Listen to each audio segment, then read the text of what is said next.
घुमाओ फिराओ दिखाओ सब जगह। दुर्योधन ने कहा घुमाने फिराने की आपको कोई जरूरत नहीं है, क्योंकि घर अपना ही तो है, देख लेंगे हम, घूम फिर लेंगे।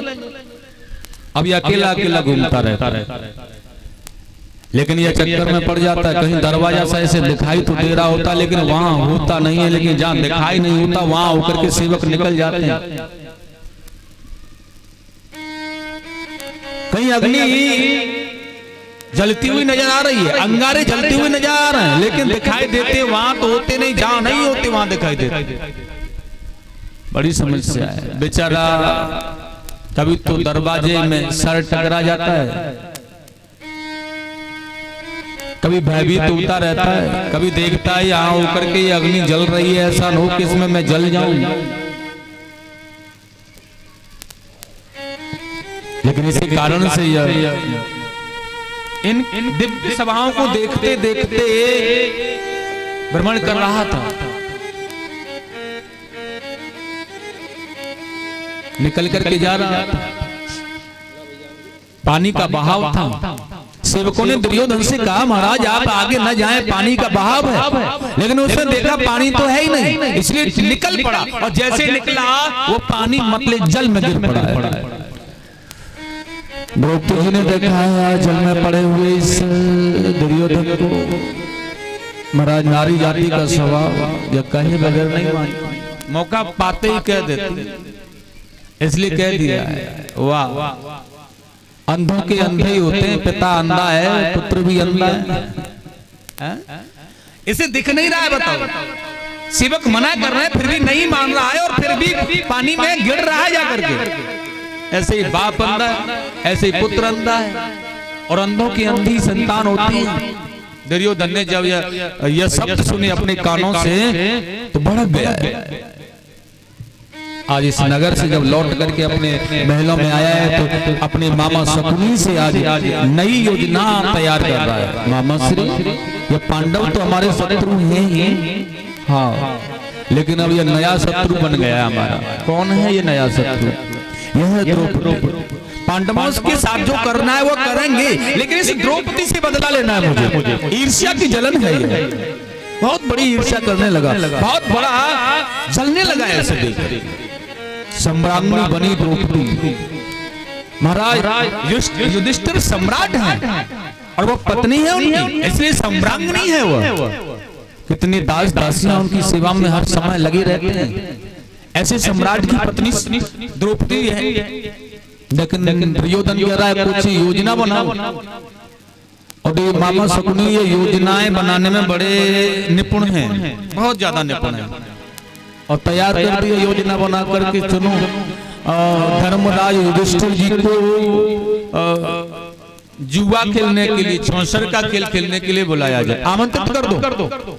दुर्योधन ने कहा ये अपने परिवार के लोग हैं, परिवार के साथ में खेलना उचित होगा क्या? नहीं। और क्या हमारे कहने से धर्मराज आ जाएंगे? लेकिन शकुनी मामा ने कितना सुंदर कहा है, दुर्योधन सूचना तुम्हारे द्वारा नहीं जाएगी, सूचना किसके द्वारा जानी चाहिए? धृतराष्ट्र महाराज के द्वारा, और वो अपने ताश्री का कहना टाल नहीं सकते, अवश्य आएंगे। बाकी मेरी जिम्मेदारी। पांडवों को सूचना भिजवा दी गई, संदेश भिजवा। अब राजा हैं, और राजा होने के कारण खांडव पृष्ठ के महाराज हैं वो। हस्तिनापुर का कोई साम्राज्य अगर उन्हें चुनौती दे रहा है तो आ रहे हैं, इसलिए आ गए। एक राजा से भेंट हो रहा है, और देखिए यह प्रस्ताव हो गया है। यह चौसर का खेल खेलने के लिए दुर्योधन ने प्रस्ताव रख दिया, लेकिन एक शर्त रखी दुर्योधन ने, यह खेल में जो पांसे डालेंगे ना वो मेरे मामा श्री डालेंगे, और उसमें हार होगी या जीत होगी वह निर्णय मुझे स्वीकार होगा।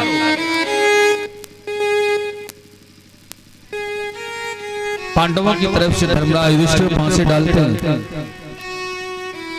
ये इस खेल को खेलने के बहुत बड़े खिलाड़ी हैं महाराज धर्मराज युधिष्ठिर जी, बहुत नियुक्तिवान हैं, बहुत बड़े खिलाड़ी हैं ये। लेकिन बशर्त ये मामा जो शकुनी है, दुर्योधन का जो मामा, इसके पास मायावी पांसे हैं, और ये अपनी मायावी पांसों से जो चाल डालता है ना, जो कहता है उन्हें वही बन करके आता है। इसलिए पांडव हर बाजी को हारते हुए जाते। और उन्होंने हीरे मोती धन संपदा वैभव ये सब लगा करके देखा धीरे धीरे। ऐसे तो नहीं कि एक साथ में सब कुछ खर्च कर दिया हो। इतना बड़ा साम्राज्य है, धीरे धीरे उन्होंने अपना कुछ हीरे, कुछ मोती, कुछ जवाहरात, कुछ धन, कुछ संपदा, सोना चांदी, हाथी घोड़े इत्यादि लगाते लगाते बाजियों को पूरा साम्राज्य दांव पर लगा दिया, हारते जा रहे।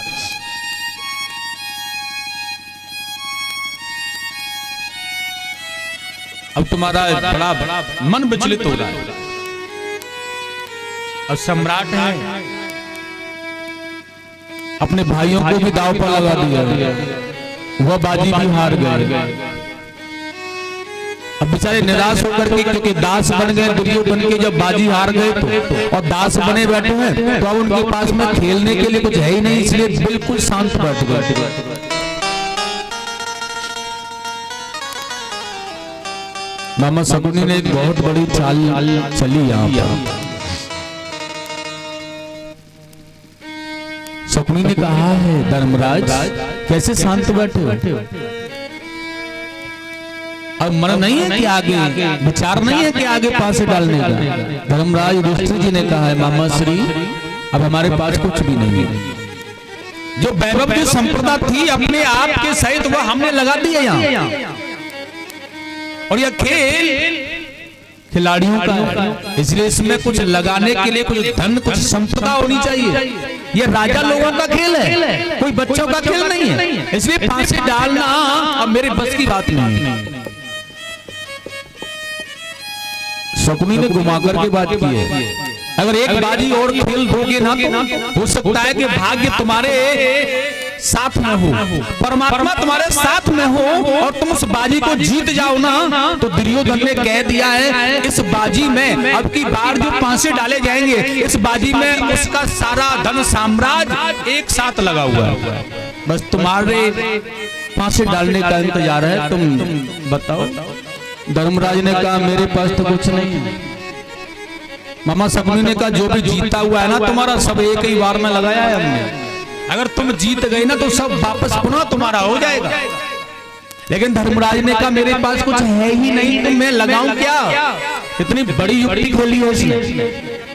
और मामा शकुनी ने कहा, युधिष्ठिर तुम्हारे पास में बहुत अमूल्य वस्तु बाकी रह गई है, और उस अमूल्य वस्तु के सामने यह हीरे जवाहरात, यह धन, यह खजाना, यह राज ताज कुछ भी नहीं है। इसलिए अगर आप वह वस्तु दान में यहां लगाओ, जुए में लगाओ, इस 500 में लगाओ, तो हम अपनी तरफ से सारा साम्राज्य लगाते हैं। अब कितनी बड़ी बात है, दुर्योधन ने अपना सारा साम्राज्य लगा दिया है। वो कौन सी वस्तु है, वो कौन सा अनमोल रतन है पांडवों के पास में, जिसके लिए दुर्योधन ने, कौरवों ने सारा कुछ सब साम्राज्य लगा दिया? कौन है वो रतन हमारे पास में? कौन सा धन बाकी हमारे पास? मामा शकुनी ने कहा है, वो रत्न है तुम्हारे पास में द्रौपदी। अगर पांडव हो, तुम द्रौपदी को दांव पर लगा दो ना, तो हमारी तरफ से सारा साम्राज्य दांव पर लगा दिया जाएगा। चाहे तुम जीतो चाहे हम जीतो।